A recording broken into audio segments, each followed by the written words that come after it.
please check out my revised website at creationsciencefiction.com. It's a great resource now for answering creationist claims. There's also documentaries, lectures, my blog, and more. Like my Facebook page too, and if you want to support what I'm doing, you can become a contributor at patreon.com. You've probably heard the argument about clams on top of Mount Everest, but have you heard the creationist argument about clams in the closed position? Eric Hovind even used to sell what he called petrified clams as evidence for the flood on his website. When the climbers got to the top of Mount Everest, 1953, the year I was born, they got up here on Mount Everest. They began to find something interesting. Petrified clams on top of Mount Everest. Well, that's not Mount Everest, and it's not a clam or an oyster. It's what geologists call a concretion, and it's a natural formation. In Peru, a couple years ago, they found giant oysters up to 11 feet across, 2 miles above sea level. That's a big oyster. You should see the pearl. Well, that went over well. And these clams are interesting. I've got some on the table down here. They're petrified clams in the closed position. Now, think about it for a minute. When a clam dies, it opens. The muscle inside relaxes, the ligaments on the outside pull the shell open almost instantly. When a clam dies, it opens up. How would you get bazillions of petrified clams in the closed position on top of mountains all over the world? Go get me some petrified clams that are closed. Here are some petrified clams in the closed position. Go to the beach. When clams die, they open. Something eats them, and it's hard to find a matched pair of seashells. But yet there are petrified clams 10 feet thick in northern Alabama, where you live, John.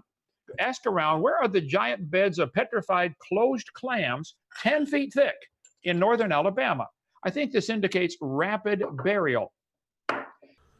There are places right here in Arizona filled with tens of thousands of what Kent Hovind would probably call clams, just like this hillside east of Payson, Arizona, near Coles Ranch.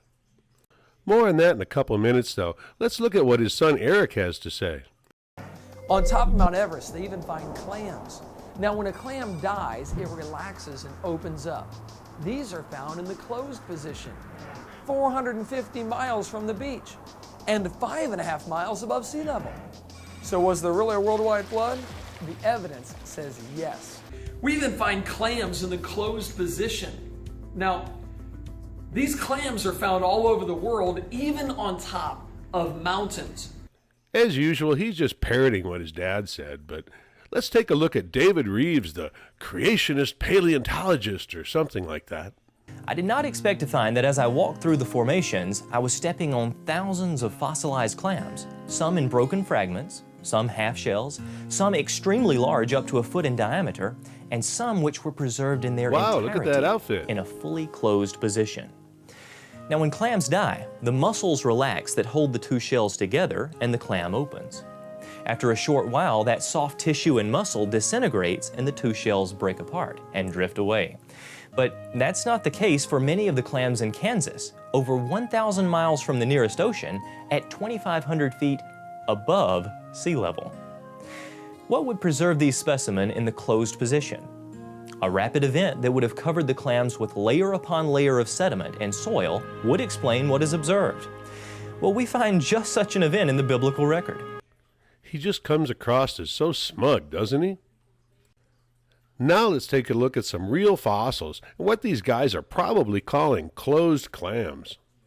These are fossils from the hillside east of Payson, Arizona that I mentioned earlier.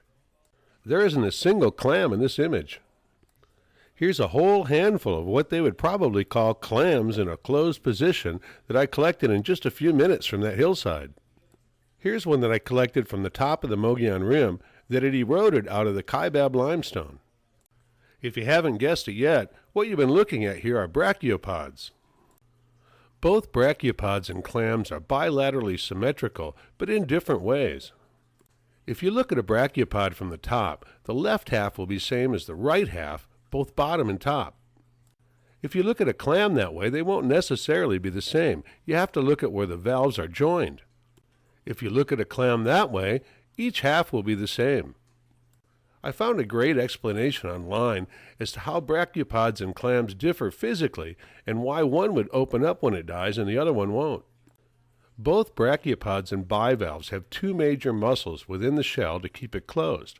Brachiopods have what are called adductor muscles. These muscles contract to keep the two valves closed. Bivalves also have adductor muscles that contract to keep the valves closed. So why do I bring this up as a difference? Bivalves have a second structure that separates them from the brachiopods. This structure is a ligament that joins the valves dorsally. When the adductor muscles in a bivalve relax, the ligament forces the two valves open. This is why bivalve or clam shells are often found in a butterfly pattern where both valves have opened. Now, most brachiopods went extinct at the end of the Permian, but there still are about 300 species living mainly in deeper and colder water than their ancient relatives. But what about clams that are buried in the closed position? Is there a good explanation for that? Well, many species of clams spend most of their life buried in the sand. All it would take is for a clam to die while it was buried. It would be completely covered in sediment and unable to open. So once again, there's always a good answer, and it never requires a biblical flood. These creationism salesmen rely on misinformation or misrepresentation of the information to fool their followers. If you haven't seen it yet, check out my Creation Science Fiction channel on YouTube for exclusive content.